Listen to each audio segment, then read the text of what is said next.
नमस्कार बंधुरा Bengali food cooking channel सकलके स्वागतम। आमी आजके बानाबो जन्माष्टमी स्पेशल सुजिर हालुआ। এই সুজির হালুয়া আমি একটু নতুন রকম অন্যরকম করে বানাবো। তো কিভাবে বানাবো সেটাই আমি আপনাদের সাথে শেয়ার করব। চলেই তো এসেছে জন্মাষ্টমী, তাই ভাবলাম জন্মাষ্টমী স্পেশাল একটা সুজির হালুয়া আপনাদের সামনে শেয়ার করি। ভোগ নিবেদনে এই সুজির হালুয়া দিবেন, দেখবেন খুব ভালো লাগবে। এই যে দেখুন বন্ধুরা, এখানে আমি এক বাটি সুজি নিয়ে নিয়েছি। সুজিটা একটা পাত্রে আমি ঢেলে নিলাম।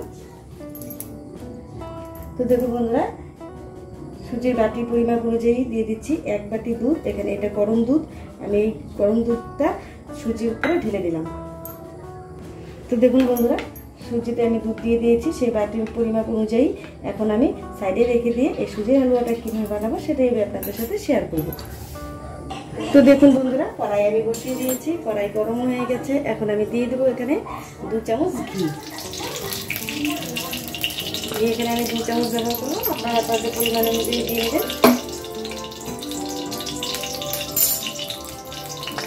তো বন্ধুরা, ঘি গরম হয়ে গেছে। এখন আমি এখানে কিছুটা কাজু কিশমিশ আর কাজু বাদাম নিয়েছি, এগুলোকে আমি একটু ভেজে নেব। তো বন্ধুরা, জন্মাষ্টমী তো চলে এসেছে, আপনারা এইভাবে কিন্তু সুজির হালুয়া বানিয়ে ঠাকুরকে ভোগ নিবেদন করতে পারেন। আর এই সময় কিন্তু আমি গ্যাসের হিটটা একদম লো হিটে রেখেছি বন্ধুরা। তো বন্ধুরা, কাজু কিশমিশ ভাজা হয়ে গেছে, এখন আমি একটা পাত্রে তুলে নিচ্ছি। তো বন্ধুরা, এই ঘি আমি দিয়ে দিচ্ছি যে বাটি দিয়ে আমি দুধ আর চিনি দিয়েছি, সেই বাটি পরিমাণ অনুযায়ী হাফ বাটি চিনি। চিনিটাকে আমি ভালো করে জাল করে একটা ক্যারামেল তৈরি করে নেব।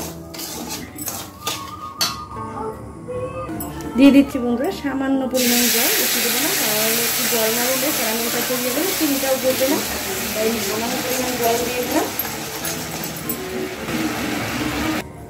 তো দেখুন বন্ধুরা, চিনি গলে গেছে, ক্যারামেল তৈরি হয়ে গেছে। এখন আমি দিয়ে দিচ্ছি ওই বাটির পরিমাণ মতো ঘি।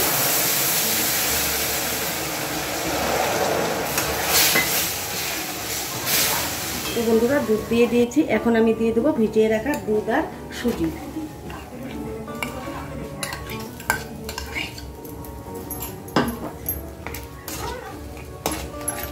দিয়ে দিচ্ছি ভেজে রাখা কাজু কিশমিশ।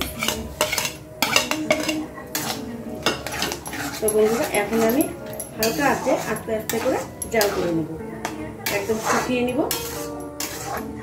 তো বন্ধুরা, এই রেসিপিটি যদি ভালো লাগে থাকে সুজির হালুয়া, অবশ্যই একটা লাইক করবেন, শেয়ার করবেন আর সাবস্ক্রাইব করবেন।